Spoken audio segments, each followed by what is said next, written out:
नमस्कार मित्र, आज आपल्या स्टुडिओमध्ये युवा उद्योजक अक्षयजी आलेले आहेत। महाराष्ट्रातल्या तरुणांचा ज्यावेळेला आपण विचार करतो त्यावेळेला एक नजरेस आपलं दृश्य असं पडतं की तरुण वयामध्ये कुठेतरी पोलीस भरती, आर्मी जॉईन करणं, त्यानंतर एमपीएससी साठी प्रयत्न करणं आणि सगळे प्रयत्न थकले की बेरोजगार म्हणून फिरणारे बहुतेक तरुण दिसतात। जनरली आम्ही मार्गदर्शन करताना बोलताना असं सांगतो की तुमच्याकडे प्लॅन बी असला पाहिजे, पण प्लॅन बी चं प्रॅक्टिकल डेमॉन्स्ट्रेशन ज्याला आपण म्हणतो ते या मुलाखतीच्या माध्यमातून आपल्या समोर उलगडण्याचा आम्ही प्रयत्न करणार आहोत। अक्षयजी, स्वागत आहे आपलं। आपण एक तरुण वयामध्ये नवीन स्टार्टअपच्या माध्यमातून यशस्वी वाटचाल करत आहात, तर एकंदरीत या सगळ्याकडे जाण्यापूर्वी आपलं कौटुंबिक पार्श्वभूमी आणि आपलं शिक्षण याविषयी थोडंसं आम्हाला सांगाल का? नक्कीच। माझं नाव अक्षय राजू आहे। मी नाशिक मधल्या निफाड तालुक्यात करंजगाव या गावात राहतो। माझं कुटुंब पण तिथे आहे आणि माझ्या घरी शेती आहे, शेतकरी कुटुंबातून मी येतो। माझं प्राथमिक शिक्षण हे करंजगाव मध्येच झालेलं आहे, हायस्कूल पर्यंतचं। त्यानंतर मी डिप्लोमा केला आहे केकेवाक मधून आणि त्यानंतर इंजिनिअरिंग साठी मी पुण्यात गेलो आणि 3 वर्षाचे इंजिनिअरिंग झाल्यानंतर काही ठिकाणी मी जॉब पण केलाय आणि त्यानंतर जॉब मध्ये माझं मन रमलं नाही किंवा मला ते करायचंच नव्हतं, म्हणून मी बिझनेस कडे वळालो। बर, म्हणजे सुरुवातीला जॉब केला आणि नंतर बिझनेस कडे वळले, पण असं एखादं आपण त्याला टर्निंग पॉइंट म्हणतो, असं काहीतरी घडलं असेल की ज्याच्यामुळे तुम्हाला वाटलं की नको तर जॉब बंद करावा आणि आपण स्वतःचा व्यवसाय करावा? हो, म्हणजे बऱ्याच कंपन्या, म्हणजे 3 ते 4 ठिकाणी मी जॉब केलाय असं म्हणेल।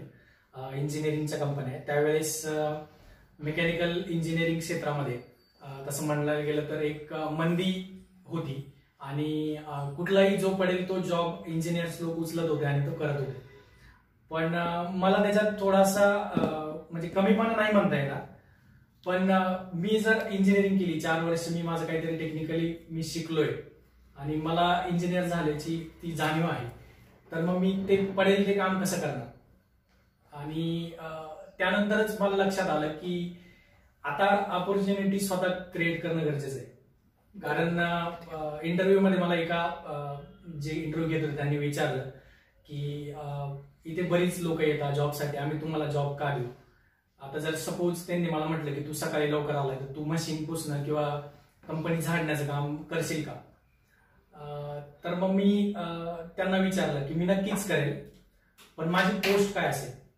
तर त्यांनी मला सांगितलं की जी झाडणाऱ्याची असते तीच पोस्ट तुमची असेल, कारण इंजिनियर म्हणून आम्हाला पगार तेवढा द्यावा लागतो किंवा त्या पोस्टवर आम्ही तुम्हाला कन्फर्मेशन लेटर नाही देऊ शकत। तर मग मी म्हटलं की तुम्ही मला पगार कुठलाही दिला तर चालेल किंवा मी झाडण्याचं पण काम करेल, पण मला पोस्ट ही इंजिनियरच पाहिजे। पण मग त्यांनी म्हटलं की जमणार नाही आणि तो माझा 4था इंटरव्ह्यू होता आणि त्यानंतर मग मी ठरवलं की आपण स्वतःच आपली अपॉर्च्युनिटी तयार करायची, आपण जॉब करायचा नाही। वा, क्या बात आहे। म्हणजे सध्या आपण जे अनएम्प्लॉयमेंटचे प्रकार बघतो त्यातला अंडर एम्प्लॉयमेंट ज्याला आपण म्हणतो की तुमच्या लायकीपेक्षा कमी दर्जाचं काम करावं लागणं आणि त्यावेळेला ज्याचा आत्मसन्मान जागा आहे तोच व्यक्ती अशा प्रकारचा निर्णय घेऊ शकतो की मला तुम्ही कुठलंही काम सांगा, पण मी जे शिक्षण घेतलंय त्या शिक्षणाला न्याय मिळाला पाहिजे, या भूमिकेतनं त्यांनी स्वतःच हे करण्याचं ठरवलं। तर आता हे सगळं करत असताना सुरुवातीच्या काळामध्ये सगळ्यात महत्वाचा महाराष्ट्रामध्ये मराठी तरुणांच्या समोरचा प्रश्न जो असतो तो भांडवलाचा, तर कशी जुळवाजुळव केली तुम्ही? हा, म्हणजे नक्कीच या प्रश्नाचं उत्तर मी देईल। कारण काय की प्रत्येक बिझनेस स्टार्ट करण्यामागे किंवा कुठलाही स्टार्टअप करण्यामागे बऱ्याच लोकांना आधी प्रश्न पडतो की भांडवलाचं काय, पण माझ्यामध्ये भांडवल हा प्रश्न आधी येत नाही। आधी एक आयडिया पाहिजे, त्यानंतर टीम येते आणि त्यानंतर कुठेतरी भांडवलाचा प्रश्न येतो। हा, पण मी ज्यावेळेस जॉब सोडला किंवा मी ज्यावेळेस तो इंटरव्ह्यू सोडून आलो त्यानंतर मी काही इंडिव्हिज्युअल प्रोजेक्ट्स घेतले होते, ज्यामध्ये इंजिनिअरिंग रिलेटेड ते प्रोजेक्ट होते, जसं मॅन्युफॅक्चरिंग सेक्टर मधले होते। सो मला 9 प्रोजेक्ट मी पहिल्या महिन्यात थोडेसे हातपाय लागल्यानंतर मला ते मिळाले आणि त्यातून माझं 1 लाख रुपयाचं भांडवल उभं राहिलं। म्हणजे 20-20 हजाराचे ते प्रोजेक्ट होते, ते मी केले आणि 1 लाख रुपयाचं भांडवल माझ्याकडे उभे राहिलं। ते कारण तो मॅन्युफॅक्चरिंगचे जे काही प्रोजेक्ट होते त्यातून मला एवढं तर कळालं की ते मी करू शकत नाही विदाऊट फायनान्स, तर मी ऍडव्हान्स त्यांच्याकडून घेतला होता. म्हणजे आपण मागितलं तर लोक आपल्याला ऍडव्हान्स मध्ये पैसे नक्कीच देतात. क्या बात. तुमची क्रेडिबिलिटी जर असेल तर तुम्हाला भांडवल कमी पडत नाही. पण याच्यामध्ये अजून एक महत्वाचा मुद्दा जो तुमच्याच बोलण्यात आला की भांडवलाच्या अगोदर आयडिया आणि टीम.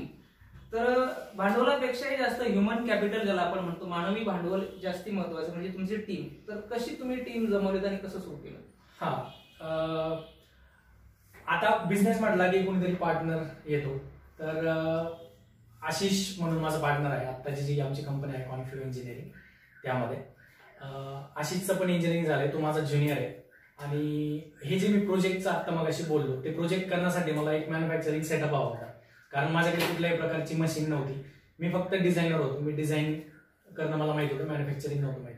पण आशिष एका कंपनीत काम करत होता. मी त्याच्याकडे गेलो आणि त्याला म्हटलं की असं असं मला मॅन्युफॅक्चरिंग करून पाहिजे. तर त्याने मला एका दिवसाच्या आत सगळ्या प्रोजेक्टचं कसं मॅन्युफॅक्चरिंग होईल, कुठं होईल हे सगळं सांगितलं. आणि त्यावेळेस मला वाटलं की कोणीतरी जोडी असेल तर हे काम नक्कीच जोरात होईल. तर आशिषने पण त्याच दिवशी मला अप्रोच केलं की आपण हे काम ऍज अ कंपनी करायचं का. तर मग त्यावेळेस आम्हाला ही कंपनी रजिस्टर करण्याचं आणि मला एक माझा टीममेट भेटण्याचं ते औचित्य जुळून आलं असं म्हणता येईल. बरोबर. म्हणजे आपण असं म्हणतो की शोधा म्हणजे सापडेल. आणि ज्यावेळेस गरज निर्माण होते तेव्हा आपण शोधतो. गरज ही शोधांची जननी आणि शोधलं की सापडतं. त्या शोधातनं ही कंपनी उभा राहिली आहे. आता तुमच्या मनामध्ये कल्पना आली की असं असं आपल्याला ह्या प्रकारचं कंपनी उभी करायची आणि तुम्ही काम करायला सुरुवात केली. तर सुरुवातीला जागा नसणार, ऑफिस नसणार, एकदम सुरुवातीपासून तुम्ही कसं काम सुरू केलं? हो, कंपनी मी पहिल्यापासूनच सुरुवातीपासून सांगेल. सगळ्यांना पुण्यामध्ये नाशिक फाटा माहित असेल. नाशिक फाट्याचं नवीनच बांधकाम झालेलं आहे आणि खूप छान ब्रिज आहे. खूप लोक तिथं म्हणजे दिवसभर दमून आल्यानंतर तिथं वेळ घालवतात आणि बरीचशी जागा असते तिथे. तर माझा पार्टनर आणि मी आम्ही प्लॅनिंगचं काम तिथं करायचो. ते आमचं फर्स्ट डेझिग्नेटेड ऑफिस म्हणता येईल. आणि तिथून आम्ही आमच्या कामाची सुरुवात केली. म्हणजे रात्रभर किंवा रात्रीचं जे काही 2-3 तास मिळतील तिथं आम्ही तयारी करायचो आणि दुसऱ्या दिवशी जाऊन भोसरी किंवा MIDC, कुठली पण MIDC असेल पुण्यामधली, तिथं जाऊन ते काम करून घ्यायचं. तर ही जी पहिली इंजिनिअरिंगची कंपनी आहे तिच्या कामाबद्दल मी बोललो आता. तिचं नाव आहे कॉन्फ्यू इंजिनिअरिंग सोल्युशन प्रायव्हेट लिमिटेड. ही प्रायव्हेट लिमिटेड कंपनी आहे आणि तिच्या ब्रँडचं नाव आहे इंजिनिअरिंग बाजार. आणि इंजिनिअरिंग बाजार म्हणूनच आम्हाला सध्या लोक मार्केटमध्ये ओळखतात. त्यानंतर दुसरं जे आहे, आता इंजिनिअरिंग बाजार किंवा कॉन्फ्यूला जवळजवळ 4 वर्ष कंप्लीट झालेली आहे. बऱ्यापैकी कस्टमर पण आमचे फिक्स डेव्हलप आहे किंवा एक स्टॅबिलिटी जो म्हणतो आपण ती थोड्या प्रमाणात का होईना कंपनीला आलेली आहे. आणि कंपनीचं काम एक स्टँडर्ड प्रोसिजर वरती चालतं. सो माझा पार्टनर जो आहे तो ते काम सगळं सांभाळतो. तुमच्या याचा विचार केला तर आता सध्या तिचा पसारा किती आहे? आता पहिल्यांदा आम्ही ज्यावेळेस सुरू केलं त्यावेळेस आमची दोघाच लोकांची टीम होती. आम्ही दोघे कंपनीचे डायरेक्टर होतो आणि सगळी कामं जी काय असतील म्हणजे सामान आणण्यापासून बाहेर देण्यापर्यंत मार्केटिंग, अकाउंटिंग हे सगळं आम्ही दोघंच करायचो. त्यानंतर आम्ही 2 लोक जे आहे पहिल्या 6 महिन्यानंतर 2 लोकांना आम्ही काम दिलं आणि आता टोटल जी टीम आहे ती जवळजवळ 15 लोकांची आहे. त्यामध्ये इंजिनियर आहे, अकाउंटंट आहे, त्यानंतर प्रोक्युरमेंट बघण्यासाठी बाहेरचं परचेस बघण्यासाठी पण लोक आहेत, हेल्पर पण आहे. अशी मोठी टीम आहे. कंटेंटसाठी पण आमच्याकडे लोक आहेत जे की कंटेंट डेव्हलप करतात मार्केटिंगसाठीचा. हो, तर इतकी मोठी टीम आता आहे. वा, क्या बात आहे. म्हणजे ज्यावेळेला एखादा विद्यार्थी कॉम्पिटेटिव्ह एक्झामच्या माध्यमातून सेट होतो त्यावेळेला त्याचं फक्त एक कुटुंब उभं राहतं. पण ज्यावेळेला तुम्ही 15 लोकांना काम देता त्यावेळेला तुम्ही 15 घरं उभं करत असता. आणि जर ऍव्हरेज आपला 4 सदस्यांचं कुटुंब जरी म्हणलं तर 15 चोक 60 माणसांचं उदरनिर्वाह जो आहे तो तुमच्या कंपनीच्या माध्यमातून योग्य पद्धतीने चालतोय असं म्हणायला हरकत नाही. तर ही खूपच म्हणजे बियॉन्ड प्रॉफिट ही जी गोष्ट आहे ती घडते आहे. कुठलीही कंपनी आपण एक मोटो ठेवून सुरू करत असतो आणि तो मोटो जो आहे त्याच्या साईड इफेक्ट म्हणून बाकीच्यांना रोजगार मिळणं किंवा समाजामध्ये काहीतरी सकारात्मक सकारात्मक घटना ते होत असतात. मी म्हणजे अजून एक ऍड करेल याच्यामध्ये. आता ही कंपनीची बाजू मी सांगितली, पण मी पुढे सांगेल की कस्टमरच्या बाजूने मी सांगेल की आमचे किती कस्टमर आहे किंवा व्याप त्याच्यातून तुम्हाला कळेलच. भारतामध्ये रेसिंग इव्हेंट्स होता गाड्यांच्या ऑटोमोबाईल सेक्टरमध्ये, आणि तेच आमचं सेक्टर आहे काम करण्याचं. आम्ही त्या ज्या रेसिंग होतात त्यांच्यासाठी आम्ही पार्ट्स मॅन्युफॅक्चर करतो गाड्यांचे, ऑटोमोबाईल पार्ट्स. तर जवळजवळ 200 इंजिनिअरिंग कॉलेजेस किंवा 450 ते 500च्या वरती इंजिनिअरिंग कॉलेजेस आता त्या इव्हेंट्स मध्ये भाग घेतात. त्यातले 200 कॉलेजेस आमचे कस्टमर आहेत. आणि त्यामध्ये फक्त प्रायव्हेट इंजिनिअरिंग कॉलेजेस नाही तर वेगवेगळ्या IIT, NIT जे गव्हर्नमेंटचे कॉलेजेस आहेत ते सुद्धा आमचे कस्टमर आहेत. वा, 200 कॉलेजेस रेग्युलर कस्टमर असणं हे एक विश्वासाचं प्रतीक आहे. आणि हा विश्वास जो आहे तो एका रात्रीत मिळवता येत नाही, एका रात्रीत घालवता मात्र नक्की येतो. तर हा विश्वास तुम्ही कसा मिळवलात आणि कसा मेंटेन केला? हा, आता म्हणजे याचं चांगलं जर सांगायचं झालं विश्लेषण तर एखादी कंपनी असेल आणि ती दुसऱ्या कंपनीशी बिझनेस करते, म्हणजे B2B टाईपचा बिझनेस म्हणतो आपण त्याला. तर तिथं खूप प्रोफेशनल नेटवर्कने काम केलं जातं, लोकांचं वागणं किंवा बोलणं असेल. पण कॉलेज स्टुडंट बाबत असं घडत नाही. तर आम्ही जी कंपनी चालू केली आहे कॉन्फ्युओ, त्यामध्ये तसं घडत नाही. आम्ही जितकं प्रोफेशनल कंपनी बरोबर काम करतो तितकंच प्रोफेशनल आम्ही मुलांबरोबर पण काम करतो, आणि त्यांना ते आवडतं. आणि तेच आमचा विश्वास, आम्ही त्यांचा विश्वास जिंकण्याचं कारण हेच आहे की आम्ही तितकं प्रोफेशनली त्यांना सर्व्हिस पण देतो, क्वालिटी पण देतो, आणि आफ्टर सेल सर्व्हिस म्हणजे काही पण त्यांच्याकडून काही पण खराब झालं तर विनामूल्य पण आम्ही देण्याचा प्रयत्न करतो त्यांना. सगळ्यात महत्वाचा पॉइंट, आज आपण कुठले 4 व्हीलर नवीन घेताना सुद्धा आपण त्या ब्रँडचं आफ्टर सेल सर्व्हिस कशी आहे याचा विचार करतो.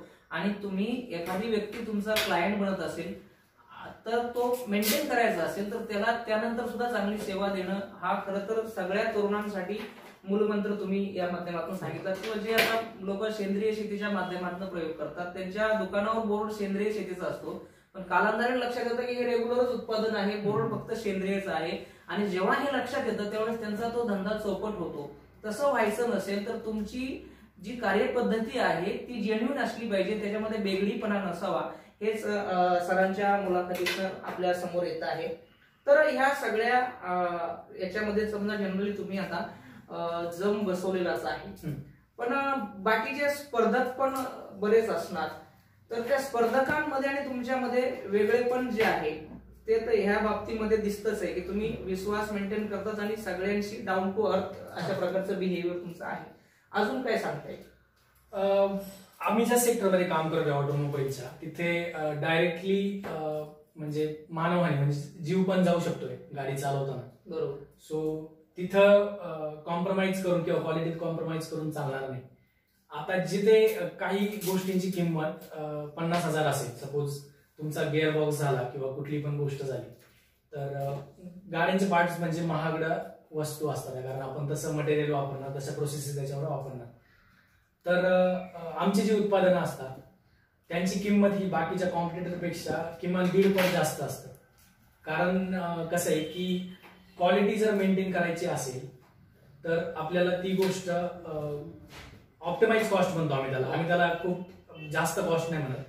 सपोज कोणीतरी कॉम्पिटिटरने कमी दिले आणि आमची जास्त आहे, म्हणजे असं नाही की आम्ही जास्त पैसा घेतोय त्यांच्याकडून, पण आम्ही ही गोष्ट लक्षात घेतोय की त्यांची गाडी चांगली चालली पाहिजे आणि त्याचप्रमाणे की हा कस्टमर आपल्याकडे परत आला पाहिजे, की कारण तो ती रेसिंग आहे, ती एक इव्हेंट आहे, तर जिंकणं त्यांच्यासाठी प्राईम हे असतं. खरंय.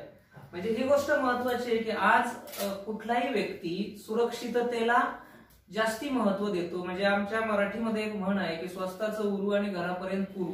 तर असं न करता जनरली ही भावना बऱ्याच, आता साधा भाजी बाजारात जरी आपण गेलो तर 10 रुपयाची वांगी आणि 15 रुपयाची वांगी, 15 रुपयाची वांगी क्वालिटी खरंच चांगली असेल तर लोक 15 रुपयाची वांगीच घेतात. त्याच्यामुळे हा एक आमच्या युवकांसाठीचा खूप महत्वाचा संदेश आहे की तुमच्या क्वालिटी सोबत कधी तुम्ही कॉम्प्रोमाइज करू नका.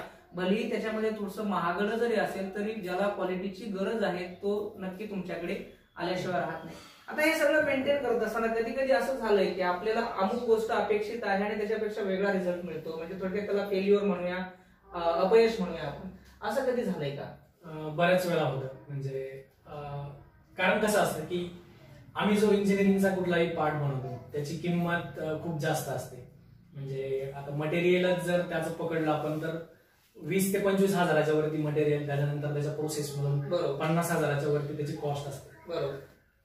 एक चुकी म्हणजे कुठलाही एक डिझाईनचा पॅरामीटर जरी चुकला किंवा कस्टमरच्या बाजूने सुद्धा देताना एखादी रिक्वायरमेंट आमच्याकडून घेतली गेली नाही आणि ती चुकली तर तो पार्ट कम्प्लीट झाल्यानंतर पूर्ण हा पार्ट स्क्रॅप केला जातो. आतापर्यंत प्रत्येक सीझनला आम्ही स्क्रॅप केलेल्या पार्टची यादी वाढतच चालली. त्याचा आम्ही एक म्युझियमच बनवलंय. कारण ती चुकी तिथं आम्हाला दिसल्यानंतर कळतं की बाबा ही चुकी आम्हाला आता करायची नाहीये. आणि बऱ्याच वेळा होतं कारण एक पार्ट बनवायला जर तुम्ही 45 दिवस लागत असेल तुम्हाला आणि रिक्वायरमेंट एकच आहे, आपण मल्टिपल गोष्टी बनवून त्यानंतर लगेचच मग दुसरी तयार होईल असं नाही, त्याला 45 दिवस लागतात. तर नक्कीच हे यावेळेस आम्हाला फेल्युअर जाणवतं की कुठंतरी चुकलंय आपण आणि ती सुधारण्याचा आम्ही प्रयत्न करतो. म्हणजे ही गोष्ट खूप महत्वाची आपल्या सगळ्यांना लक्षात घ्यायचं की एक आय थिंक रॉबिन शर्मा असं म्हणतात की there are no failures, there are lessons. आता यांच्याकडनं जे काही मिस्टेक्स होतात आणि त्यातनं ते शिकतात की ही चूक आपल्याकडे आता झाली, ही पुन्हा होऊ नये. आणि असं आय थिंक विवेकानंदांनी म्हटलेलं आहे की चूक होणं चूक नाहीये, पण ती चूक पुन्हा होणं हे मात्र चूक आहे. आणि तीच गोष्ट जी आहे कुठल्याही उद्योजकाला म्हणा किंवा कुठल्याही स्टार्टअप ज्यावेळेला आपण करतो त्यावेळी चुकत शिकतो आपण, त्याला ट्रायल अँड एरर मेथड असं म्हणतात.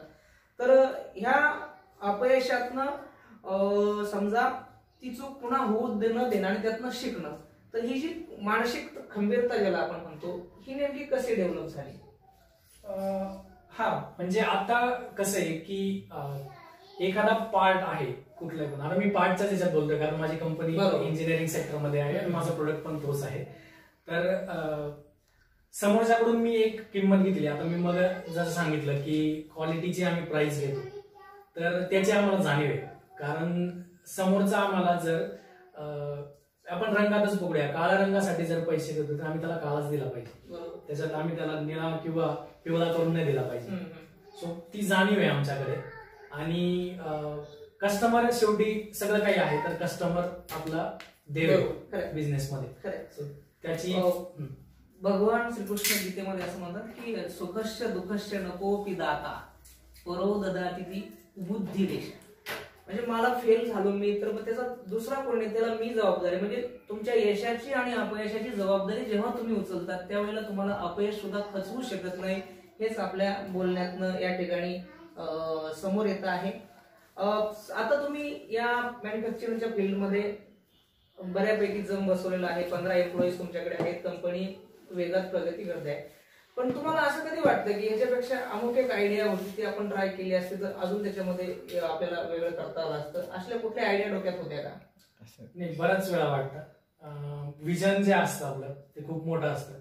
म्हणजे माझ्यासाठी तरी विजन खूप मोठं आहे. आणि कायम वाटतं की जसं आम्ही मशीन म्हणजे मॅन्युफॅक्चरिंग फील्ड मध्ये गेल्यानंतर आम्ही मशीन घ्यायला सुरुवात केली. एक मशीन घेतलं, दुसरं घेतलं, तिसरं घेतलं.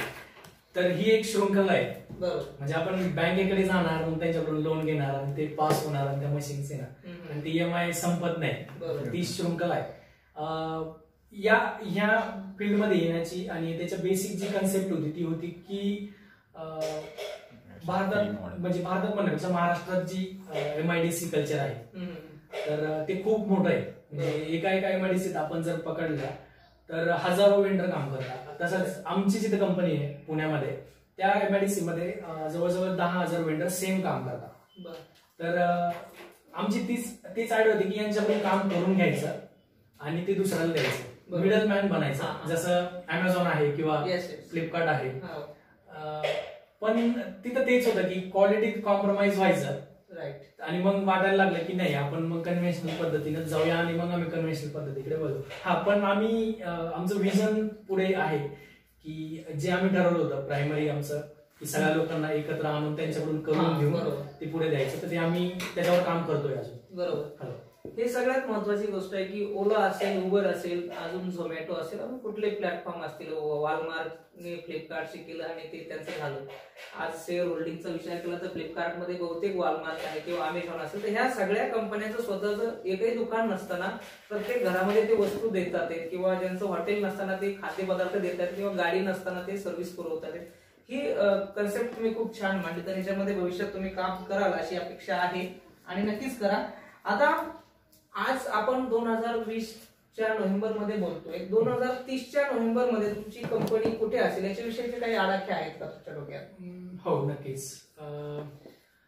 बऱ्याच गोष्टींवर काम चालू आहे. म्हणजे आता सध्या लॉकडाऊनने आपल्याला बघितलंय, भरपूर गोष्टी शिकवल्या. तर सगळे आराखडे मांडायला आम्हाला खूपच वेळ भेटला होता 3 महिन्यामध्ये. तर आम्ही आमचं विजन अजूनच क्लिअर करून घेतलंय. 2030 10 वर्षात कंपनी विचार करते की ग्लोबल लेवलला आपले प्रोडक्ट्स उतरले पाहिजे किंवा चायनीज मार्केट जे करते मॅन्युफॅक्चरिंग मध्ये, की आजकाल आपण बघतो की हे बोलायला सोपं वाटतं की बाबा हे मेड इन चायना आहे, पण चायनाने ते काय एका वर्षात नाही केले, त्याला शेकडो वर्ष किंवा त्यांनी भरपूर वर्ष त्यामध्ये घातले तेव्हा ते झाले. हा, पण ही कॅपॅबिलिटी आम्ही 3 महिन्यात ओळखली की ही कॅपॅबिलिटी आपल्या महाराष्ट्राच्या MIDC मध्ये आहे किंवा भारताच्या सगळ्या इंडस्ट्रीयल सेक्टरमध्ये आहे.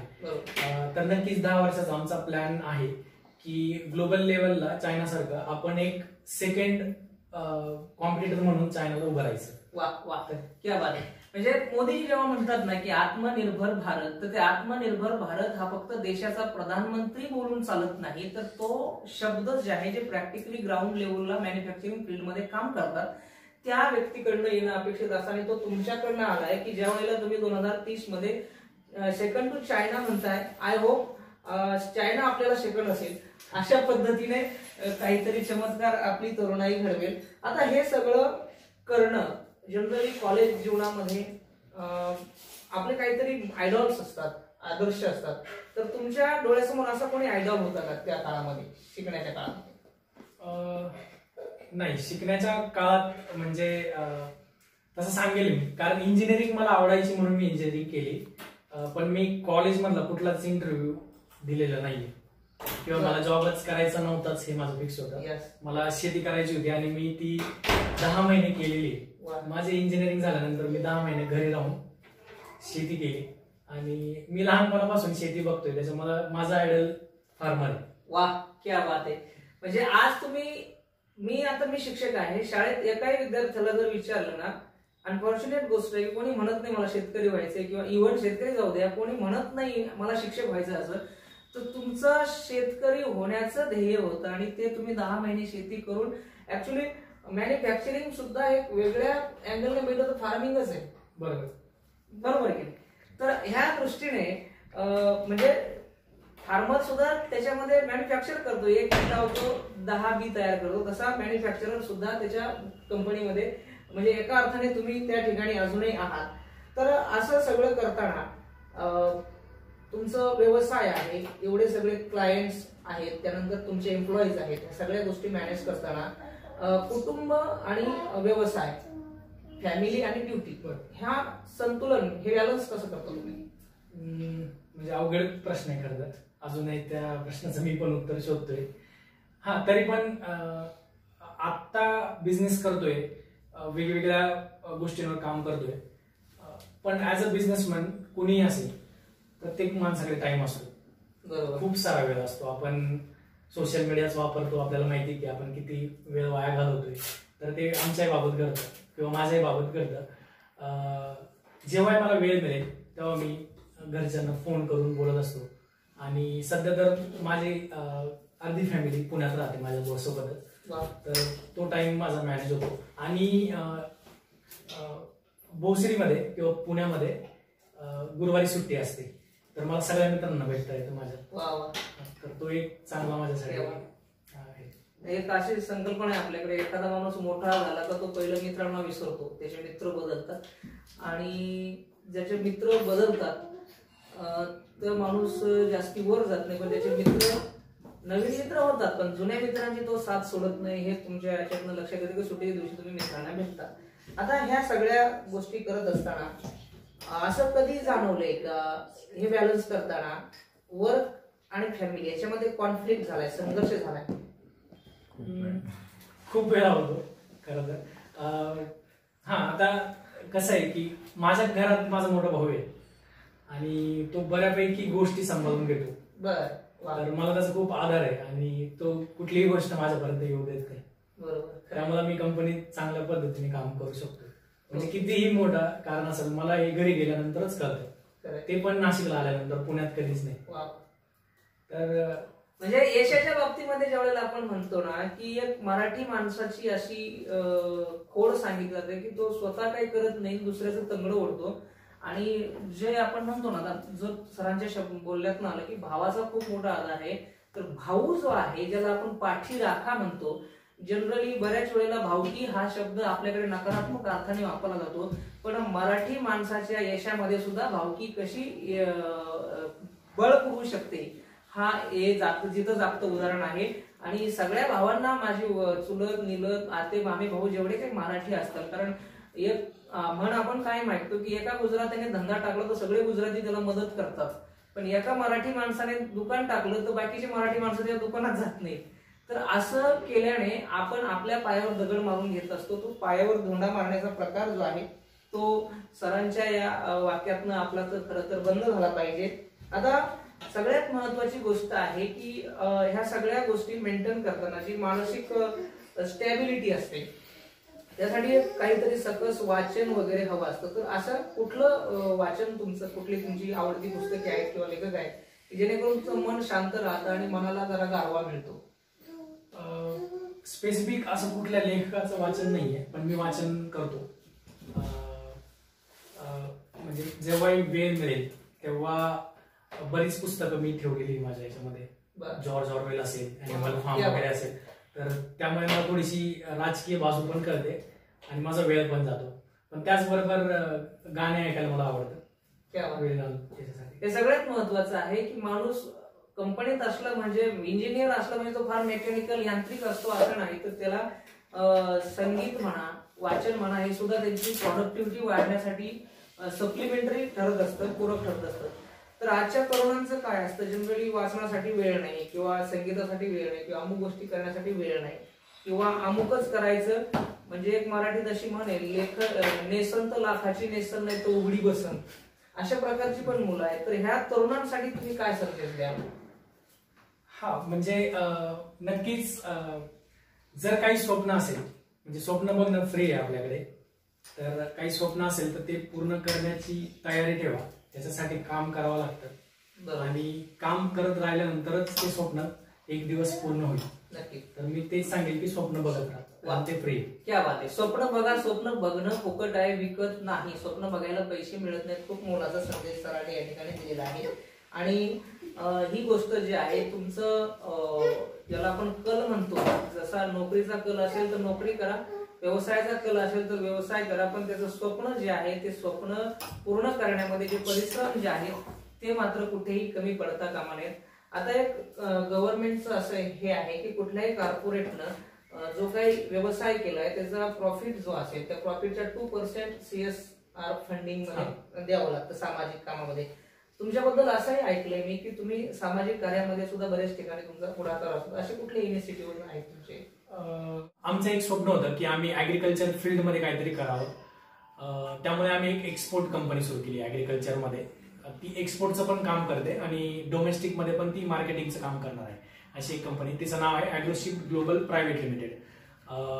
कॉन्फ्यू मध्ये आम्ही जसे दोघं डायरेक्टर आहोत तसं ॲग्रोशिफ्ट मध्ये आम्ही दोघं तर आहोत, पण आमच्या बरोबर अजून 2 डायरेक्टर वेगवेगळ्या स्किल्सचे ते जोडले गेले. आम्ही असे 4 लोक आहोत जे ॲग्रोशिपचं काम बघतोय. आम्ही महाराष्ट्रभर फिरून शेतकऱ्यांची भेट घेतो आणि एक्सपोर्ट, त्यांचा माल एक्सपोर्ट कसा करता येईल याच्याविषयी आम्ही त्यांना सांगतो. त्यानंतर आम्ही हा विचार केला की एक्सपोर्ट फक्त करून चालणार नाहीये, तर डोमेस्टिक मार्केटकडे पण आपल्याला लक्ष द्यावं लागणार आहे. कारण एक्सपोर्टमध्ये जवळजवळ 7% हे रिजेक्शन असतं. मग ते 7% रिजेक्शन एका कंटेनरच्या मानाने जवळजवळ 700 किलोच्या आसपास जाईल. तर ते 700 किलो जाणार कुठं? ते परत तर आपण शेतकऱ्याला दिलं तर कंपनीची जी काही कंपनीवर जी काही लोकांनी ट्रस्ट केलाय तो संपून जाईल.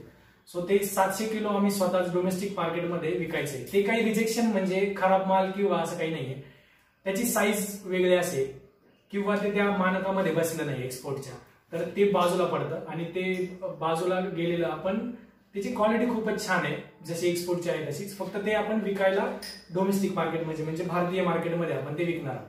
तर त्याच्यामधूनच आम्ही एक B2C platform, e commerce platform जो की व्हेजिटेबल फ्रुट्समध्ये डील करेल किंवा फूड प्रोसेसिंगचे जे छोट्या छोट्या कंपन्या आहेत त्यांना जोडून त्यांचे प्रोडक्ट ऑनलाईन आणण्याचा प्रयत्न करेल, असे एक प्लॅटफॉर्म आम्ही बनवतोय सध्या.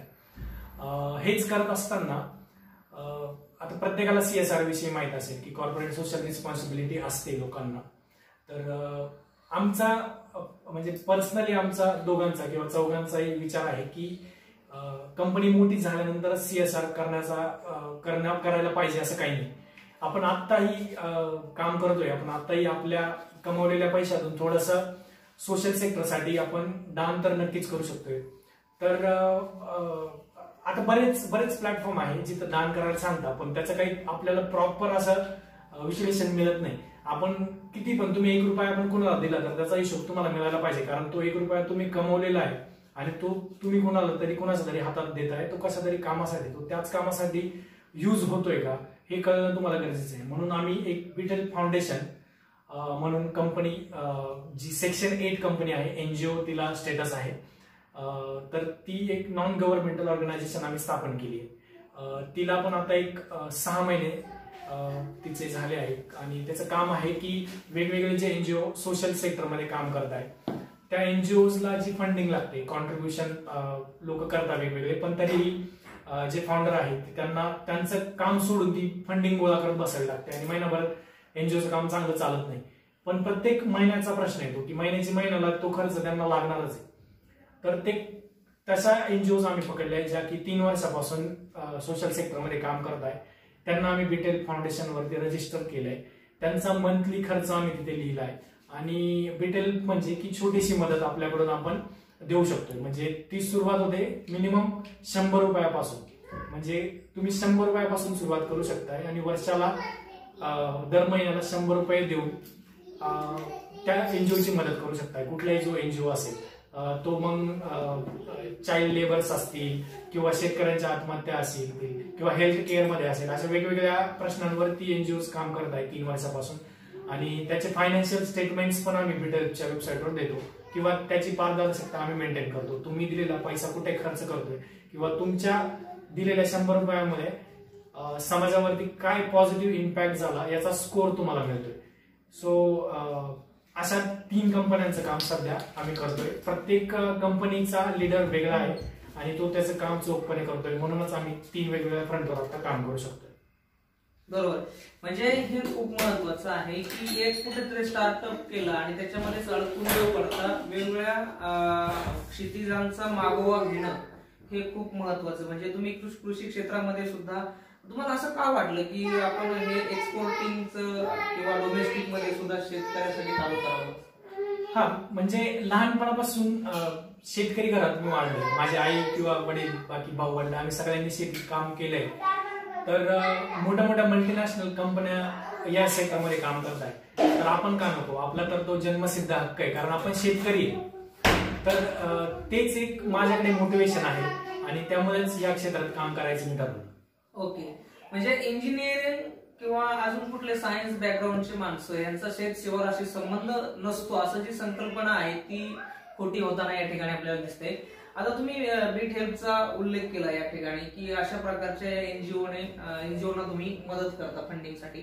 तर अशा काही नमुना दाखल काही उदाहरण आहेत की ज्यांच्या माध्यमातून एक उत्तम प्रकारचं काम होते तुमच्या नजरेसमोर आहे? हो, अशा बऱ्याच संस्था आहेत. त्यातलं मी शिवार फाउंडेशनचं काम सांगेल, जे की शेतकऱ्यांसाठी काम करत आहे. रोज रकाने भरून बातम्या वाचत असाल आपण की शेतकऱ्यांची आत्महत्या होते, पण आत्महत्या करणाऱ्या माणसाची मानसिकता ही एकच असते. म्हणजे तो इंजिनियर असो, शेतकरी असो किंवा सोल्जर असो, ठीक आहे. तर त्या माणसाची मानसिकता एकच असते. त्याला त्या काळात मानसिक जो पाठिंबा पाहिजे तो मिळत नसतो, म्हणून तो आत्महत्या करतो. तर शिवार फाउंडेशन जे उस्मानाबाद जिल्ह्याचा 3रा नंबर लागतो आत्महत्यामध्ये, त्या जिल्ह्यामध्ये शिवार फाउंडेशन ही शिवार युवा संसद म्हणून त्यांनी एक चळवळ चालू केली जी की शेतकरी हेल्पलाईन आहे. कुणाच्याही घरात अशी सिच्युएशन असेल की त्यांचे रिलेटिव्ह किंवा कोणी पण मोठं जे आत्महत्या करण्याचा विचार करतंय किंवा तशा डिप्रेशन मध्ये गेले ते शिवार फाउंडेशनला कॉन्टॅक्ट करतं. आणि आतापर्यंत शिवार फाउंडेशनने जवळजवळ 65 शेतकऱ्यांच्या आत्महत्या थांबवण्यास मदत केली. आणि खूपच छान पद्धतीने ते काम करताय. वेगवेगळ्या गव्हर्नमेंटच्या 346 ज्या काही स्कीम्स आहेत शेतकऱ्यांसाठी ते शेतकऱ्यांपर्यंत घेऊन जात आहे. म्हणजे आतापर्यंत शिवार फाउंडेशनने 1 रुपयाही शेतकऱ्याला मदत नाही केली आहे, पण 65 शेतकऱ्यांचे जीव त्यांनी कसे वाचवले हे आपण जाणून घेण्यासारखंच काम आहे. नक्कीच त्याच्याविषयीची लिंक आपण व्हिडिओच्या डिस्क्रिप्शन मध्ये देऊयात. म्हणजे जनरली आज कुठल्याही शेतकऱ्याला विचारा की शेतकऱ्यासाठीच्या 2 योजना सांगा, त्यांना सांगता येणार नाही. तर खरं तर त्यांना ते त्यांच्यापर्यंत पोहोचवणं आणि त्यांची व्यवस्थित माहिती देणं हे खूप महत्वाचं काम आहे, जेणेकरून त्याचा फायदा ते शेतकरी घेऊ शकतात. अजून बाकी समजा हे शेती क्षेत्रात अजून कुठल्या क्षेत्रामधले एनजीओ सांगता येतील काय? हो नक्कीच. जळगावमध्ये वर्धिष्णू म्हणून एक संस्था आहे जी की कचरा वेचणारी मुलं आहे ज्यांना शाळेच्या प्रवाहात आणलं जात नाही किंवा त्यांना तो शाळेचा प्रवाह मिळत नाही. तर अशा मुलांना शाळेच्या प्रवाहात आणण्याचं काम वर्धिष्णू करते. कचरा वेचणारे ही मुलं म्हणजे कचरा वेचणारीच नाही, व्यसनी मुलं सगळीच असतात. पण वर्धिष्णूला दिसून आलं की कचरा वेचणारी मुलं जी शाळेत जात नाहीये ही व्यसनाच्या खूप अधीन झाली. ठीक आहे, म्हणजे जो काही दिवसभराचा पैसा मिळेल तो व्यसनात घालवणं, म्हणजे छोटे छोटे व्यसन आहे, गुटखा असेल किंवा व्यसनांचे खूपच वेगवेगळे प्रकार आहे. ते मी आता म्हणजे पूर्ण सांगू नाही शकत, पण तरी सगळ्यांनाच माहिती. तर वर्धिष्णू अशा मुलांना गाईड करत आहे की शाळेच्या प्रवाहात येण्यासाठी. आणि फक्त गाईड करत आहे म्हणजे सांगून गाईड नाही करत आहे, तर स्वतः ते ऍक्ट करत आहे त्या ठिकाणी. आणि वर्धिष्णूला आता या क्षेत्रात 11 वर्षाच्या वरती हे झालाय, टाइम झालाय. आणि बऱ्याच विद्यार्थ्यांना त्यांनी शिक्षणाच्या प्रवाहात आणलंय. आता खरं तर कचरा वेचणारी जे काही पालक असतील ते सुद्धा वर्धिष्णूला कॉन्टॅक्ट करतात की आमच्या मुलांना तुम्ही आनंद घरमध्ये घेऊन जा. म्हणजे प्रत्येक बापाला प्रत्येक आईला वाटतं माझं मूल शिकावं, पण जर परिस्थितीच नसेल, जिथे खायचे वांदे तिथे शिक्षण ही सेकंडरी स्पॉटला ऑटोमॅटिकली जातं. आणि अशा एनजीओचे हात मजबूत करणं हे काम सुद्धा तुम्ही तुमच्या उद्योगाच्या जोडीने करतात. हे तर खूप मोठं काम आहे. म्हणजे ह्या सगळ्या गोष्टीचा जर विचार केला तर असं म्हणावंसं वाटतं की आजचा युवक जो आहे हा निश्चितच भारताला महासत्ता बनवण्याच्या दिशेने विचार करणार आहे. मला एक तुम्हाला विचारायचंय की जनरली आता एक असं परसेप्शन आहे सगळ्याच समाजाचं किंबहुना जिकडे तिकडे लॉकडाऊन किंवा कोरोना कोविड अशा प्रकारच्या गोष्टीच्या आड लपून स्वतःचं अपयश झाकण्याचा प्रयत्न केला जातो. किंबहुना असंही म्हटलं जातं की बरेचसे उद्योग असतील ते कोसळले. तर तुम्ही या सगळ्या नकारात्मक वातावरणामध्ये कसं सस्टेन केलं? म्हणजे खरं तर इतका मोठा टाइम मिळाला लॉकडाऊन मध्ये ही तर आमच्यासाठी एक प्रकारची संधी होती. कारण 3 वर्ष आम्ही सुट्टी नाही घेतलेली. 3 वर्ष आमची दिवाळी पण 2 दिवसाची किंवा कुठलाही सण असेल तर तो आम्ही काही साजरा करत नाही. आम्ही कंपनीतच जे काय साजरा करणं, दिवाळी पण आम्ही कंपनीतच साजरी करतोय, बाकीचे सण पण. तर हे 3 महिने एक खंडी मिळणं म्हणजे आमच्यासाठी एक ऑपॉर्च्युनिटी होती. नक्कीच पैशाचं जे काही बर्डन आहे, कारण 3 महिने सुट्टी मिळणं म्हणजे काही EMI बंद होणं किंवा बाकीच्या गोष्टी घडणार नव्हत्या. तर ते बर्डन आमच्यावर नक्कीच वाढलं. त्याच्यामुळे आम्हाला काही आमचे प्लॅन्स ड्रॉप करावे लागले जे की फायनान्शियली डिपेंड होते. पण वर्कर्स आम्ही कुणालाही काढलं नाही लॉकडाऊनच्या काळात. त्यांचे पेमेंट आणि बाकीच्या गोष्टी ज्या काय असतील रेंट वगैरे हे आम्ही वेळेवर देण्यासाठी जे काही आमच्या प्लॅन्सचं बजेट होतं ते आम्ही इकडे टाकलं आणि लॉकडाऊन आम्ही सस्टेन केलंय असं मी म्हणेन. वा, क्या बात आहे. खूप मोठी गोष्ट आहे की जनरली आता आम्ही बघतो काही शाळांमध्ये शिक्षक उपासमार त्यांची होते, त्यांचा पगार लोकांनी बंद केले, गब्बर शिक्षण सम्राट असताना. आणि तुम्ही एवढं सगळ्या गोष्टी असताना सुद्धा जो घर कोणाची चूल बंद पडू नये ही जी संवेदनशीलता आहे ही खरं तर तुमच्याकडनं खूप शिकण्यासारखी गोष्ट आहे की लॉकडाऊन जरी आर्थिक असलं तर भावनिक लॉकडाऊन कोणाचं होऊ नये हा महत्वाचा संदेश तुमच्या याच्यातनं मिळालाय. वायू म्हणून एक संस्था आहे जी की गोबर गॅस बनवण्याचे यंत्र बनवते. एकदम छान पैकी, म्हणजे असं खड्डे खणणे आणि मग त्याच्यात टाक्या पडणे असं काही नाही त्यांचं. त्यांनी एक स्पेशल टाईपचं मटेरियल यूज केलंय आणि ते गोबर गॅसचे प्लांट बऱ्याच ठिकाणी महाराष्ट्रात ते लागतात. बर. तर तिथे मला कळालं की सोशल एंटरप्रेन्योरशिप काय असते. म्हणजे तुम्हाला सोशल काम करायचंय. आता बऱ्याच लोकांचं असं म्हणणं आहे की सामाजिक काम करणाऱ्यांना पैसा मिळत नाही. हे चुकीचं आहे. सामाजिक काम करणाऱ्यांनाही पैसा मिळतो. बर. आता एनजीओचं कसं आहे की बीटेलचं मी तुम्हाला सांगितलं, पण बीटेलचं काम असं नाही की फंडिंग गोळाच करत राहणं. एक वेळ अशी येईल की हे एनजीओ सेल्फ सस्टेनेबल बनते, म्हणजे यांच्याकडे स्वतःचं रेव्हेन्यू मॉडेल असेल. बरोबर. सामाजिक संस्थांनी पैसा कमवू नये असं नाही माझं म्हणणं, त्यांनी कमवावा. बरोबर. पण त्याच्यामध्ये पण एक हे असतो की कशा प्रकारे तो कमवला गेला पाहिजे. वायूचं जसं मी सांगितलं की तो प्रोडक्ट जो आहे गोबर गॅस बनवणारा, तर तो लोकांना उपयोगी पडणार आहे. तर ती खऱ्या प्रकारची सोशल एंटरप्रेन्योरशिपची संकल्पना आहे. क्या बात आहे. म्हणजे एनजीओ त्यांनाही समजा घर असतं, आई वडील असतात, त्यांचं आजारपण असतं, आणि जर त्यांनी पैसाच कमवायचा नाही तर त्यांचं घर चालणार कसं, हा पण खूप महत्वाचा मुद्दा आहे की त्यांना सुद्धा त्यातनं मिळालं पाहिजे आणि त्यांनी तेही मिळवलं पाहिजे, पण त्याचं एक ठराविक रेव्हेन्यू मॉडेल असलं पाहिजे. हा खूप महत्वाचा मुद्दा यातनं समोर येतोय. मला वाटतं ही सगळ्या ज्या एनजीओ चालवतात त्या लोकांनी सुद्धा आपली ऊर्जा फक्त फंडिंग जमा करण्यातच खर्च करण्यापेक्षा त्या फंडिंगचा एक शाश्वत मार्ग शोधणं आणि आपलं फोकस जो आहे तो आपल्या ठरलेल्या कामावर करणं, ह्या गोष्टीसाठी एक खूप महत्वाचा मुद्दा तुमच्या त्या बीटेलच्या माध्यमातून आणि ह्या रेव्हेन्यू मॉडेलच्या माध्यमातून पण लक्षात आलाय. हा सर्वांसाठी खूपच फायद्याचा ठरेल. तर ह्या सगळ्या एकंदरीत तुमच्या पार्श्वभूमीचा विचार करता, तुमच्या प्रगतीचा विचार करता, आणि एवढं सगळं असताना समाज ऋण म्हणून तुम्ही जे करताय ही सर आमच्या दृष्टीने खूप मोठी गोष्ट आहे. तुमची कंपनी जे 2030 मध्ये तुम्ही स्वप्न बघताय ते लवकर 2025 मध्येच पूर्ण हो, या आमच्या चॅनलच्या वतीने आपल्याला शुभेच्छा. आपण आज या ठिकाणी आलात आणि आमच्या तरुणांना एवढं सुंदर मार्गदर्शन केलं त्याबद्दल धन्यवाद.